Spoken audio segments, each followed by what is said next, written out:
अच्छा ये जरूर ध्यान रखना आगे ट्रैवल करने जाओ और धीरे चलाना गाड़ी। ये मैं सच बताऊं तो मेरे को अभी अगले हफ्ते ही ट्रैवल करना है। हाँ। और काफी लंबा ट्रैवल है, वो भी पहाड़ों पे। हाँ। तो अब मैं थोड़ा शायद घबरा रहा हूँ कि क्या मैं अपने दोस्त की गाड़ी उठा लूं और बोलूं भाई अभी मेरे को अपनी गाड़ी दे दे। अच्छा ये साइकोलॉजिकल भी है, जैसे सब्सक्राइब तो कर ही लेना, नीचे जो बटन है ना सब्सक्राइब कर लेना, फ्री करना होता है यार, ऐसी कोई प्रॉब्लम नहीं है। आपके लिए कंटेंट लाते हैं, कोशिश करते हैं, और हो सकता है कभी हम भी बड़े यूट्यूबर बनेंगे आप लोगों की दुआ की वजह से। तो 50,000 में अभी, और मेरा रनिंग इतना जबरदस्त है। अच्छा अब तो मैंने इनको बता भी दिया है कि 0 स्टार रेटिंग मिली है, अब तो तुम्हें डर लगेगा गाड़ी में चलाते हुए भी। वो तो है क्यों? मगर फिर भी क्योंकि एकदम से गाड़ी खरीदना भी मुश्किल है। डेफिनेटली इतना मतलब बजट देखना पड़ेगा, बट डेफिनेटली श्योर कोई ऐसी गाड़ी। और ये भी आप ये मानिए पूरे इंडिया में सिर्फ दिल्ली एनसीआर में डीजल की गाड़ियां बंद हुई हैं जी। तो क्या इंडिया में दिल्ली एनसीआर के अलावा गाड़ी नहीं चलती है? बाकी जगह तो 15 साल ही है ना, बट सारी कंपनियां डिसकंटिन्यू क्यों कर रही हैं? क्योंकि डील। अच्छा ये बताओ आप, अभी जैसे आपने 1 लाख चला दी, 1 लाख चलाने के बाद अभी आपको लगता है कि आप इसे और 1 लाख चला दोगे? उसमें जान लगती है आपको भी इतनी? 1 लाख और चलाना थोड़ा मुश्किल होगा, क्योंकि देखिए गाड़ी तो पुरानी हो ही रही है, इसके जो भी पार्ट्स है वो वेयर एंड टियर अच्छा खासा हो चुका होगा। 1 लाख बहुत होता है, मगर हाँ 50,000 तो मिनिमम तो मैं एक्सपेक्ट कर रहा हूँ। तो मैं अपनी मतलब रगड़ के जो मैं चला पाऊँ वो 50,000, उसके बाद फिर मैं इसको सिर्फ लोकल के लिए। हम सभी ने बचपन से मारुति ही चलाई है। अब आप देखिए पिछले 20 सालों में मैं समझता हूँ जो लोग आजकल टाइम गाड़ी चला रहे हैं उनके घरों में मारुति की एक ना एक गाड़ी रही ज़रूर है, बट पिछले 2-3 सालों में सेफ्टी को लेके बड़े कंसर्न आए हैं और लोग दूसरी तरफ मूड हो गए, लोग अवेयर हो गए हैं। तो ऐसे ही एक हमारे पास कस्टमर आज हमें मिले हैं मारुति बलेनो के लिए। 2015 में ये गाड़ी लॉन्च हुई थी डीजल और पेट्रोल में। ये जो मैं आज बात करने वाला हूँ ना, ये डीजल गाड़ी है, बहुत लोगों की फेवरेट रही है। इस गाड़ी की परफॉर्मेंस कैसी रही है तो आज जानेंगे इसके ओनर साहब से। ये है डेल्टा वेरिएंट। उस टाइम पे लगभग मेरे ख्याल से 7 लाख 7.5 लाख रुपए के आसपास आ जाया करती थी। पिछले 3-4 सालों में गाड़ी के इतने ज़्यादा रेट बढ़ गए हैं कि अगर आज के टाइम पे गाड़ी लॉन्च अगर होती भी ना तो शायद 10 लाख रुपए के आसपास आती डीजल में। अब डीजल ही बंद कर दिया मारुति ने, तो उसके लिए बहुत सारे रीज़न है, हम उस बहस में नहीं जाएंगे। कैसे हैं आप ये बताइए। मैं बता दूं जो संदीप हैं इनका भी एक चैनल है ट्रैवल और कार करके, इन्होंने अभी स्टार्ट किया है। जब भी फ्री फील करते हैं तो अपनी इस वाली गाड़ी में काफ़ी लंबे ट्रैवल कर चुके हैं ये, वो अब ये आगे वीडियो में आएगा। तो प्लीज़ बने रहिएगा। अगर अच्छा लगे वीडियो सब्सक्राइब कर लीजिएगा चैनल को और लाइक कर दीजिएगा, और मैं इनके चैनल का लिंक भी साथ में डाल दूंगा। तो आपसे रिक्वेस्ट है आप इनको भी सपोर्ट कीजिएगा और हो सकता है आपको इनका कंटेंट पसंद आए। तो संदीप जी अभी बताइए गाड़ी आपने कब ली, क्यों ली, कैसे ली? तो 2016 में मैंने ये गाड़ी ली थी, तो उस वक्त ये काफ़ी ट्रेंडिंग में थी। उस वक्त मेरे पास ऑप्शंस थे कि मैं मारुति के लिए या तो स्विफ्ट में चले जाऊं। i10 उस वक्त बहुत Hyundai की बहुत फेमस थी, i20 ट्रेंडिंग कर रही थी, बट मारुति से कनेक्ट है तो एक विश्वास है कि एटलीस्ट अगर मैं ये गाड़ी लूँगा तो कहीं ना कोई किसी भी सिटी में मेरे को मैकेनिक मिल जाएगा। जैसे मैं एक ट्रैवलर हूँ, मेरे को ट्रैवल करना बहुत पसंद है और मैं बहुत लंबा ट्रैवल करता हूँ। इनफैक्ट मैं वैष्णो देवी तक चले जाता हूँ गाड़ी उठा के, अमृतसर चले जाता हूँ, कभी भी कहीं भी। ये बताइए आप, ये जब आपने गाड़ी चूज़ करी 2016 में, और क्या क्या ऑप्शन थे आपके पास? मेरे पास i10, i20 को बहुत कंपेयर किया जाता है कि i20 ले लो या बलिनो ले लो, बट मैंने मारुति को ही चूज़ किया। इसका सबसे बड़ा रीज़न यही है क्योंकि मारुति ही एक ऐसी मतलब ये धारणा भी बन चुकी है कि मैं किसी भी शहर जाऊं, किसी भी सिटी में जाऊं या स्टेट में जाऊं तो मेरे को एक मैकेनिक मिल जाए। बट अब ऐसा ट्रेंड रहा नहीं है। तो उस समय बलिनो अच्छी गाड़ी थी, नई गाड़ी थी और इसकी काफ़ी अच्छी रिव्यूज़ आने लग गए थे, तो मैंने ये गाड़ी चूज़ करी। अच्छा चलिए, मैं अभी आप ट्रैवल करते हो काफ़ी। अच्छा आपको इस गाड़ी के बारे में पता है कि ये अभी थोड़े दिनों पहले इसका कुछ टेस्ट वगैरह हुआ था? ग्लोबल एनकैप कुछ समझते हो आप कि एक एजेंसी है जो हमारी गाड़ी को टेस्ट करती है, उस पर तरह के टेस्ट किए जाते हैं? नहीं, ऐसा कुछ मुझे पता नहीं, बट आप मुझे बताइए क्या है। देखिए ग्लोबल एनकैप में इस गाड़ी को 0 स्टार रेटिंग मिली है। जीरो का मतलब समझते हैं आप? हाँ, देखिए शून्य। देखिए हमारा काम है अवेयर करना, और ये यूट्यूब जब से आया ना सबसे लोग काफ़ी अवेयर भी हो रहे हैं। पिछले 3-4 सालों में लोग काफ़ी अवेयर हुए हैं सेफ्टी को लेके।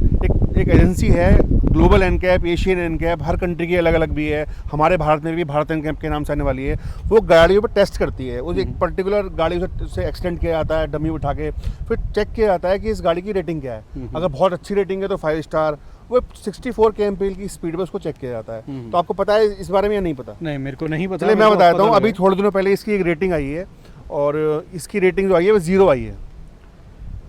बड़ी शॉकिंग न्यूज़ है मेरे लिए। मतलब मतलब ये मैं 5 safety- साल से एक ऐसी गाड़ी में चल रहा हूँ जिसमें मेरे को पता ही पता नहीं है है। कि मैं ये सोच रहा हूँ मैं ज़्यादा सेफ और सिक्योर हूँ, बट हाँ, तो इसकी जो रेटिंग आई है वो 0 आई है। देखिए आपकी गलती नहीं है, 2016 के 17 के आसपास। इनफैक्ट मेरे पास स्विफ्ट थी इससे पहले, और मुझे भी नहीं पता था, उस टाइम लोग दिखते भी नहीं थे। बट आजकल अब 2016 में आपने ली थी, ये लगभग पिछले 3-4 सालों में ट्रेंड आया है, लोग अवेयरनेस आई है कि लोग सेफ्टी की तरफ ध्यान देने लगे हैं। बट उस टाइम क्या था, इसकी जो परफॉर्मेंस थी बढ़िया बताते हैं, बाकी तो आप बताओगे कि कैसी रही है। तो 0 स्टार, अच्छा 0 सुन के मैंने आपको 0 बताया, आपको कैसा लगा पहले तो ये बताओ। मैं डर चुका हूँ थोड़ा सा मुझे घबराहट हो रही है। अब आप गाड़ी चलाओगे तो डर मुझे- लगेगा। अब जरूर डर लगेगा। इनफैक्ट मैं तो 100-120 पे तो चलता ही हूँ, शायद अब मैं 70 या 80 से ऊपर ना जाऊँ, हाँ। क्योंकि अब डर बैठ गया है।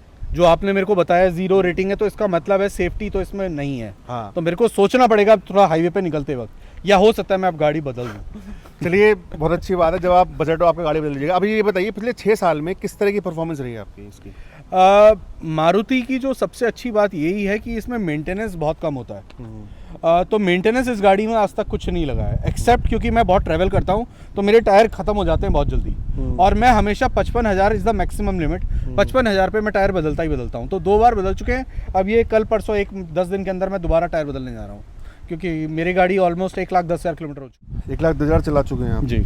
अच्छा देखिए दोस्तों, मैं थोड़ा इसमें कुछ पॉइंट्स ऐड करना चाहूँगा। मतलब मुझे नहीं पता कि मैं, हो सकता है मैं गलत हूँ। मैं भी एक मारुति की गाड़ी रख चुका हूँ, 8-9 साल डीजल गाड़ी थी मेरे पास। ये जो धारणा है ना मेंटेनेंस कम है इसका, ये मैं आपको बताऊँ ये गलत है। ऐसा नहीं है मेंटेनेंस कम है, मारुति की गाड़ियों का मेंटेनेंस एक परसेप्शन क्रिएट किया गया है। मेंटेनेंस अच्छा खासा था। और जब मैं अपनी गाड़ी लाया था 2008 या 9 में स्विफ्ट ली थी, मेरी उस टाइम सैलरी 20,000 रुपये थी और 6,000 रुपये मैं सर्विस में दे के आता था। आप समझ रहे हो, 6,000 रुपये सर्विस लगती थी। मैंने भी ऐसी ली थी गाड़ी की, यार बड़ी सस्ती है, बड़ी कम मेंटेनेंस है, बट ऐसा कुछ नहीं है। आजकल जिसका 2-4 कंपनियां हैं जिसकी मेंटेनेंस काफ़ी कम है, जिसमें टोयोटा हो गई, फोर्ड थी एक चली गई, बट ऐसा कुछ नहीं है। मेंटेनेंस आपके ऊपर भी डिपेंड होती है, आप चला कैसे रहे हो, रख रखाव कैसा कर रहे हो। अच्छा अब ये बताइए, आप 1,00,000 किलोमीटर करीब आपने चलाई, एग्जैक्ट कितनी चलाई है? 1,10,000 किलोमीटर हो चुके हैं इसके। क्या माइलेज निकाल रहे हो इससे आप? 20-22 निकलता है लोकल में, हाँ और हाईवे पे ये 24-25 के ऊपर देती है, क्योंकि मैंने डीजल इसीलिए ली थी अच्छा। कि मेरे को एवरेज चाहिए, क्योंकि मेरी रनिंग ज़्यादा है, तो मैं पेट्रोल अफोर्ड नहीं कर सकता था उस सेंस में, क्योंकि फिर तो मेरा बहुत ही ज़्यादा और जैसे budget आप चला रहे हो 1,00,000 चला दिया आपने, और मेरे ख्याल से अभी तो आप इसे रखोगे, अभी फिलहाल क्या मूड नहीं, है आपका? मेरा मूड ये है कि मैं इस गाड़ी को कंटिन्यू रखूंगा जब तक इसका मतलब वो 15 साल होता है शायद। हाँ, 15 साल तक, 10 साल। 10 साल डीजल गाड़ी आप 10 साल रख सकते हैं। हाँ। तो 10 साल इसको कंटिन्यू करूंगा, 4 साल तो क्योंकि हैं अभी। अभी मेरी मेंटेनेंस कॉस्ट कुछ नहीं है, बाकी ये है कि गाड़ी में जान है और बहुत ज़्यादा जान है, तो इसी वजह से। बट हाँ, डर आज जो आकाश जी ने बोला है उससे मैं बहुत डर गया हूँ। हाईवे पे इसको लेके जाऊँ ना जाऊँ ये मैं अब सोचूंगा, क्योंकि मेरे लिए हाईवे पे जाना बहुत इंपॉर्टेंट है। देखिए एक ना इमेज, एक ना मतलब जब आदमी को पता नहीं होता तो कहते हैं ना, बिना पता हुआ आदमी जहर भी पी लेता है, और जब पता हो जाता तो नहीं पी पाता। हालांकि देखिए सेफ्टी के अंदर भी बहुत चीज़ें, आप ड्राइव कैसे करते हो, और जो सेफ्टी का जो रेटिंग दी जाती है ना, वो भी 64 kmpl पे दी जाती है। और ऐसे तो है नहीं कि हम हाईवे पे 64 से ऊपर चलाते ही नहीं है। हाईवे पे गाड़ी 80-90-100 आराम चली जाती है। अब जो गाड़ियाँ 5 स्टार रेटिंग का क्लेम करती हैं, ऐसा तो है नहीं कि वो 64 से ऊपर जाएंगी तो उसके बाद भी वो सेफ रहेंगी। बट हाँ, डेफिनेटली उनकी बॉडी अच्छी है, उनकी जो बॉडी लैंग्वेज है, जो उनमें चेसिस जो और जिसमें हाई स्ट्रेंथ स्टील उसमें यूज़ किया गया है, वो डेफिनेटली कहीं ना कहीं प्रोटेक्ट तो करेगा। चलिए अब बात करते हैं इसके मेंटेनेंस, जो आप कह रहे हो उसका बड़ा कम है, तो आपकी जो सर्विस थी कहाँ कराते हो आप? मैं हमेशा से शोरूम पे ही कराता हूँ, और नेक्सा का अपना सर्विस सेंटर है, क्योंकि मारुति क्या करता है, जो थोड़ा हाई एंड मॉडल्स हैं, जैसे बलिनो को उसको हाई एंड में ले लेता है वो, और जो इनकी सियाज है वो सब नेक्सा शोरूम्स में मिलती हैं। तो इनका नेक्सा का अपना सर्विस सेंटर भी है, मैं वहीं कराता हूँ। अब आप बात करोगे तो आपकी बेसिकली कॉस्ट कितनी आती है, तो मेरे हर 3 या 4 महीने में मेरी सर्विस होती है, और मिनिमम सर्विस जो मेरे को लगता है आफ्टर डिस्काउंट, एक्चुअली होता क्या है आकाश जी, आप जाओगे शोरूम पे, वो आपको बिल बनाएंगे, सर 12,000-13,000 का हो गया, चलो मैं आपको थोड़ा डिस्काउंट लगवाता हूँ। अल्टीमेट बिल आपका 10,000 बैठेगा ही बैठेगा। तो आप सस्ता कैसे हुआ फिर? तो मेरे को मतलब आप ये कह रहे हो कि भाई मेंटेनेंस है कम और 10,000 का बिल मतलब बैठ इस रहा है। गाड़ी ने आज तक कुछ और नहीं मांगा, सिर्फ सर्विस के। अब वो सर्विस मैं खुद ही करवाता हूँ। देखिए 1,00,000 किलोमीटर ज़्यादा कुछ होता भी नहीं है, बट हाँ, मगर 10,000 रुपये अगर आप शोरूम में दे रहे हो तो आपको ऐसा लगता नहीं कि आप बाहर सर्विस करा लो उसकी? अब ये भी एक, जैसे एक आम आदमी है जिनको गाड़ियों के बारे में नहीं पता, लोग यही करते हैं, 5 साल बाद वो बाहर से करवाना शुरू कर देते हैं। बट मुझे कहीं ऐसा लगता है कि शायद अगर मैंने बाहर से कराया, खुदा ना खास्ता कल गाड़ी में कुछ कमी आती है, तो मैं शायद शोरूम पे ले आके जब दिखाऊं तो वो मेरे को फिर प्राइसिंग नहीं देंगे। आपकी गाड़ी वारंटी में, अंडर वारंटी है? अब तो खत्म हो गई है। तो मैं आपको दोस्तों ये बता रहा हूँ, आपसे रिक्वेस्ट कर रहा हूँ, अगर आपकी गाड़ी वारंटी में नहीं है तो कोई ज़रूरत नहीं है शोरूम पे सर्विस कराने की। मैंने 5-6 साल दूसरी गाड़ी भी रख रहा हूँ मैं, इससे पहले स्विफ्ट पे गई थी, जब तक उसकी वारंटी थी तब तक तो मैंने सर्विस कराई, उसके बाद बिल्कुल नहीं कराई। देखिए इसमें क्या होता है जनरल, आपका इसमें जो मेन खर्चा होता है ना, अगर गाड़ी में कोई प्रॉब्लम नहीं है, अगर गाड़ी में कोई प्रॉब्लम नहीं है तो जो मेन खर्चा होता है एक engine oil, air filter, oil filter, और ये 2-3 चीज़ें होती हैं। और ये 2-3 चीज़ें मैं 3-3.5 हज़ार रुपये से ऊपर की आती नहीं है। आप 3-3.5 तो मेरी 3-3.5 सोच भी नहीं सकता मैं। तो आप अच्छे से अच्छा क्या नाम है, जो सिंथेटिक ऑयल भी लोग, हालांकि सिंथेटिक ऑयल की जरूरत पड़ती नहीं है अनटिल अनलेस आप किसी ऐसी जगह पर रहते हो कि जहाँ बहुत ठंड पड़ती हो, बहुत ठंडी जगह पर अगर आप रहते हो तो आप सिंथेटिक ऑयल डलवाओ। और अगर आपको सिंथेटिक ऑयल डलवाना भी है तो भी आपके 3.5 हज़ार रुपये से ऊपर कॉस्ट नहीं आने वाली है। 200 रुपये का एयर फिल्टर आता है, 300 रुपये का ऑयल फिल्टर आता है, और 400-500 रुपये वो लेबर लेगा, और 2-2.5 हज़ार रुपये का सिंथेटिक ऑयल। और अगर नॉर्मल डलवाओगे हाफ सिंथेटिक तो 1600-1700 रुपये का आपकी सर्विस 3.5 हज़ार रुपये में हो जाएगी। 10,000 रुपये खर्च करने की जरूरत नहीं है आपको। तो आपसे शायद सोचना पड़ेगा। अब बोलो थैंक यू सो आपके मच। 7,000 रुपये बचा लिए मैंने। दोस्तों मैं आपसे बड़ी प्रैक्टिकल बात कर रहा हूँ, बाकी किसी को अगर शौक है ठीक है, कोई बहुत से लोग होते हैं कि नहीं हमें तो सर्विस सेंटर पे सर्विस करानी है, तो ये सबसे बड़ा मिथ है। दोस्तों मैं आ गया हूँ गाड़ी के अंदर, देखिए कुछ इस तरह का इसका इंटीरियर है, ये सारे फंक्शन है, जिसमें इसमें क्लाइमेट कंट्रोल ऑटोमेटिक दिया हुआ है। ऑटो है क्लाइमेट कंट्रोल। ये डेल्टा वेरिएंट है ना? Delta variant. और ये उस टाइम कितनी की पड़ी थी आपको लगभग? ये मेरे को ऑन रोड 8 लाख की बैठी थी डीजल। मतलब 8 लाख में फीचर अच्छे खासे थे, ऑटोमेटिक क्लाइमेट कंट्रोल आपको मिल जाता है, और इंटीरियर तो खैर देखिए प्लेन सा सही है, मतलब। और MID जो इसका इन्फो और जो इसका स्टॉक है ना, इसका ये जो आपका स्टीरियो स्टॉक है ना, क्या अलग से लगवाया आपने? ये नहीं, इसी के साथ है, इसके साथ आया था। तो दोस्तों मैं आ गया हूँ उस गाड़ी के अंदर और चला के देखते हैं थोड़ा सा गाड़ी को। अच्छा ये बताइए, आप इससे पहले कौन सी गाड़ी चला रहे थे आप? मैं सबसे पहले मैंने जो गाड़ी खरीदी थी वो थी SX4। और SX4 लेने का सिर्फ एक ही रीज़न था कि मुझे पहाड़ों में जाना है, तो उसका हाई ग्राउंड क्लियरेंस था।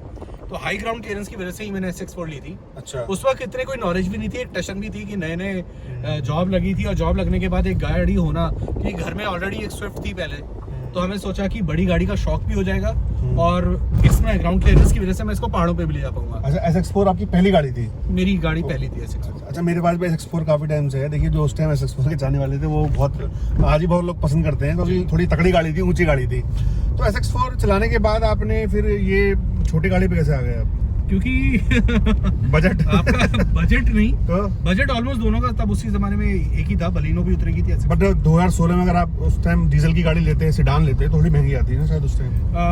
पता नहीं, मेरा SX4 भी जो मैंने ली थी 2010 में तो 8 लाख की थी। हाँ, 5 साल बाद भी मैं 8 लाख की गाड़ी खरीद रहा हूँ, मगर मेरे को छोटी गाड़ी मिली। मगर रीजन ये था कि मेरे को डीजल गाड़ी लेनी थी, और डीजल गाड़ी 2016 में अगर कोई वैसी बड़ी आप गाड़ी लोगे तो 10-12 लाख रुपए आपको लगाने पड़ेंगे, उतना मेरा बजट नहीं था। दूसरा, मेरे को SX4 में इतनी स्पेस है, इतनी ज्यादा स्पेस थी कि आपको जानते ही आप गाड़ी चलाते हो SX4, तो फिर वो इतनी स्पेशियस गाड़ी के लिए मुझे फिर बलिनो में ही आना पड़ा, क्योंकि जो इसका स्पेस है, इतना स्पेस फिर किसी और गाड़ी में मिलता नहीं है। अच्छा खासा लेग रूम है, और इनफैक्ट अगर इसमें मैं डिक्की अगर आपको दिखाऊंगा, बूट स्पेस, उसमें आप एक इंसान को भी डाल सकते हो, इतना बड़ा तो बूट स्पेस। 350 लीटर का बूट स्पेस है इसमें, और जो मोर देन से चला रहा हूँ अभी उबड़ खाबड़ रास्तों पे, और बड़ा अच्छा परफॉर्म कर रही है। मतलब 5-6 साल हो गए, 1 साल रगड़ दिया आपने। सस्पेंशन में कहीं आवाज़ है नहीं, और मुझे थोड़ी रेटलिंग नॉइस है इसमें। वो तो देखो 5-6 साल 7 साल चलाने के बाद आ जाती है, अगर आप 1-1.5 लाख किलोमीटर चला चुके हो गाड़ी ना, तो वो थोड़ी आ जाती है। तो गाड़ी देखो, मैंने अभी तो रेस वेस दी नहीं है, बट मुझे लग रहा है कि मैं बहुत दिनों से मैं चला रहा हूँ गाड़ी पेट्रोल की, जिसमें CNG लगी हुई है। देखो मेरे बस की तो भैया पेट्रोल अफोर्ड करना नहीं है, मैं साफ बोलता हूँ, और अच्छा बस की पेट्रोल अफोर्ड करना आजकल हो भी नहीं गया। अच्छा ये बताओ आप, अभी जैसे आपने 1 लाख चला दी, 1 लाख चलाने के बाद अभी आपको लगता है कि आप इसे और 1 लाख चला दोगे?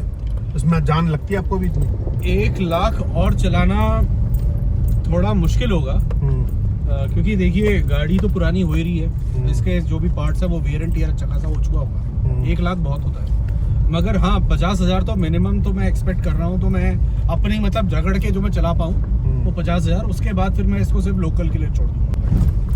तो 50,000 में भी, और मेरा रनिंग इतना जबरदस्त है। अच्छा, अब तो मैंने इनको बता भी दिया है कि 0 स्टार रेटिंग मिली है, अब तो तुम्हें डर लगेगा गाड़ी में चलाते हुए भी। वो तो है क्यों? मगर फिर भी, क्योंकि एकदम से गाड़ी खरीदना भी मुश्किल है, डेफिनेटली इतना मतलब बजट देखना पड़ेगा, बट डेफिनेटली श्योर कोई ऐसी गाड़ी। और ये भी रीजन था मैंने बलिनो क्यों लिया, वो रीजन ये था, ये बलिनो जो गाड़ी है वो मारुति की अपनी गाड़ी नहीं है, ये टोयोटा की गाड़ी है और टोयोटा ही मैन्युफैक्चरर है। ये गाड़ी टोयोटा बनाता है और मारुति को देता है ब्रांडिंग के लिए।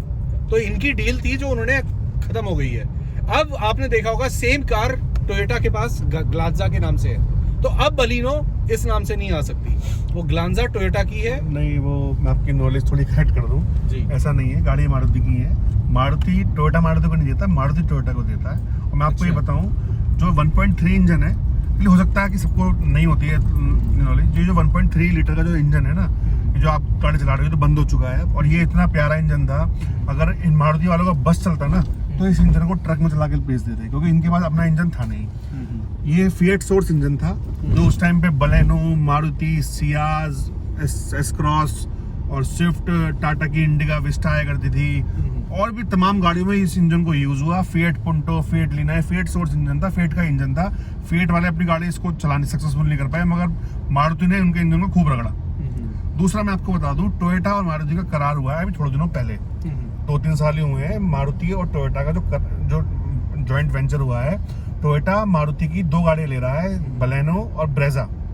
जो ब्रेजा बिक रही है अर्बन क्रूजर के नाम से, बलेनो बिक रही है वहाँ पे ग्लेंजा के नाम से। गाड़ी ये मारुति की है जी। बेच रहा है टोयोटा, तो टोयोटा का इसमें कोई रोल नहीं है, बस वो अपनी ब्रांडिंग और वो करके बेच रहे हैं। यही टाइप आप देख सकते हो कि रिनॉल्ट में और निशान में है। रिनॉल्ट और निशान की गाड़ी सेम बिका करती थी उस टाइम, आया करती थी टेरेनो और एक आया करती थी डस्टर।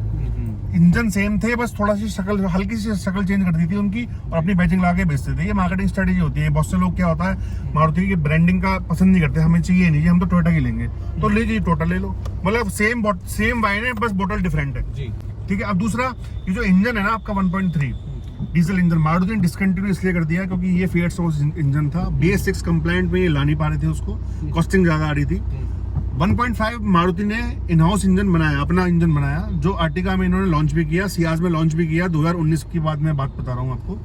बट वो सक्सेसफुल इंजन था नहीं, इसलिए चुपचाप इन्होंने इस मारुति को, उस डीजल इंजन को डिसकंटिन्यू कर दिया। क्योंकि देखिए मारुति की जो ब्रांड इमेज है ना, वो इंडिया में बेशक और बहुत बड़ी इमेज थी अभी, और आज भी है, ऐसा नहीं है कि बेकार हो गई है उसकी इमेज। तो चुपचाप से इन्होंने डीजल इंजन बंद कर दिया और एक स्टेटमेंट दिया कि नहीं भैया हम तो डीजल गाड़ी बनाएंगे ही नहीं। आप ये मानिए पूरे इंडिया में सिर्फ दिल्ली एनसीआर में डीजल की गाड़ियां बंद हुई हैं। तो क्या इंडिया में दिल्ली एनसीआर के अलावा गाड़ी नहीं चलती है? बाकी जगह तो 15 साल ही है ना। बट सारी कंपनियां डिसकंटिन्यू क्यों कर रही हैं? क्योंकि दिल्ली एनसीआर का जो मार्केट है वो 7% है। 7 से 8% का जो मार्केट है हर कंपनी का, और जो काफी बड़ा स्टेक है।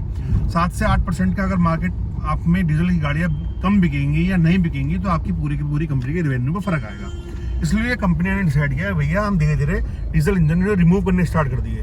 खासकर जो कंपनियां अपने आप डीजल इंजन बना रही हैं, टाटा हो गया, हुंडई हो गया, जिनके पास अपने डीजल इंजन है, वो आज भी लेके आ रही हैं, आज भी डीजल इंजन उनके आ रहे हैं। तो ये बहुत बड़ा रीजन रहा। चलिए ये वीडियो बहुत लंबी हो जाएगी, इसलिए मैं ज़्यादा ज्ञान नहीं दूंगा इसमें।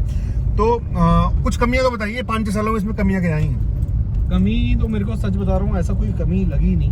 हाँ यार देखो, ये कितने बुराई कितनी निकलने भाई, जल्दी आज बढ़िया है। देखो ये जो पिकअप है ना आपको, ये जो है ये एक्चुअली में क्या है, आप हो गए यूज्ड टू, आपको ये पावर महसूस नहीं होगी। अब मुझे महसूस हो रही है कि मैं चला रहा हूँ, अब मुझे मजा आ रहा है, क्योंकि मैं चलाता नहीं हूँ, मैं नॉन टर्बो गाड़ी चलाता हूँ, नेचुरल स्पीड मुझे अच्छा लग रहा है। और ऊपर से इस गाड़ी में खासियत पता क्या है, इसके अंदर वेट ही नहीं है, इस गाड़ी के अंदर वेट ही नहीं है उन्होंने।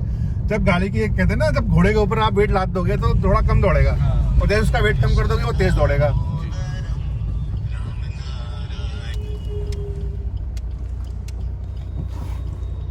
अच्छा ये जरूर ध्यान रखना, आगे ट्रैवल करने जाओ और धीरे चलाना गाड़ी। ये मैं सच बताऊं तो मेरे को अभी अगले हफ्ते ही ट्रैवल करना है। हाँ। और काफी लंबा ट्रैवल है, वो भी पहाड़ों पे। हाँ। तो अब मैं थोड़ा शायद घबरा रहा हूँ कि क्या मैं अपने दोस्त की गाड़ी उठा लूं और बोलूं भाई अभी मेरे को अपनी गाड़ी दे दे। अच्छा ये साइकोलॉजिकल भी है, जैसे मैंने आपको बताया कि इसको 0 स्टार मिले हैं, तो मतलब आपको लगा कि यार मैं इतनी अनसेफ गाड़ी में घूम रहा हूँ। नहीं वो बात है, क्योंकि अब हाईवे पे जाऊंगा, और हाईवे पे तो आपको पता है गाड़ी अच्छी खासी स्पीड पे चलती है। मैं ये नहीं कह रहा कि मेरी गलती होगी, किसी और की गलती भी हो सकती है, तो किसी और की गलती मेरे पे भारी ना पड़ जाए, तो सोचना पड़ेगा। बहुत डर लग रहा है इस चीज से मुझे। तो दोस्तों गाड़ी आराम से चलाएं, सुरक्षित चलाएं, बेशक 5 स्टार गाड़ी हो चाहे 0 स्टार गाड़ी हो, गाड़ी धीरे ही चलाएं। हम आपसे रिक्वेस्ट करते हैं, 5 स्टार गाड़ी वाले भी ना 100 पे अगर आप गाड़ी भिड़ेगी ना तो गारंटी नहीं देंगे कि भैया आदमी बचेगा नहीं बचेगा उसमें। तो इसलिए ये कंपनी को छोड़ो, गाड़ी आराम से चलाओ, सुरक्षित चलाओ। अच्छा, आपने मुझे इसमें कुछ कमी तो मैंने खूब कोशिश करी, आपने कमी तो मुझे बताई नहीं इसकी फिलहाल। मुझे कोई कमी लगी ही नहीं है, मतलब सब बढ़िया है, फर्स्ट क्लास है। 10 में से कितने नंबर दोगे? अगर ये दिमाग से हटा दूं कि हाँ। 0 रेटिंग है, हाँ। तो 10 में से 10 दूंगा और दोबारा बलिनो उठा दूं। अच्छा। अगर वो जो रेटिंग का डर आ गया है, हाँ। तो फिर भी मैं इसको रेटिंग को, अगर रेटिंग सबसे बड़ी चीज होती है, सेफ्टी सबसे पहले आती है, बट अगर फिर भी इंडिया में और गाड़ियों का कंपैरिजन किया जाए सेफ्टी पॉइंट ऑफ व्यू से, तो मैं 7 दूंगा। और अगर सेफ्टी का कंसेप्ट ही हटा दूं, जो आपने मुझे नहीं बताया होता, तो मेरी 10 में से 10 रेटिंग होती बलिनो को। अच्छा, ये मेरा पर्सनल वो है। चलिए दोस्तों, बहुत लंबा वीडियो हो जाएगा। आपसे रिक्वेस्ट है, आपको वीडियो अच्छा लगा तो लाइक कर दीजिएगा, ना अच्छा लगा तो डिसलाइक कर दीजिएगा, कोई दिक्कत नहीं, बस कर देना कुछ भी करना चाहो। और सब्सक्राइब तो कर ही लेना, नीचे जो बटन है ना सब्सक्राइब कर लेना, फ्री करना होता है यार, ऐसी कोई प्रॉब्लम नहीं है। आपके लिए कंटेंट लाते हैं, कोशिश करते हैं, और हो सकता है कभी हम भी बड़े यूट्यूबर बनेंगे आप लोगों की दुआ की वजह से। तो बहुत बहुत धन्यवाद।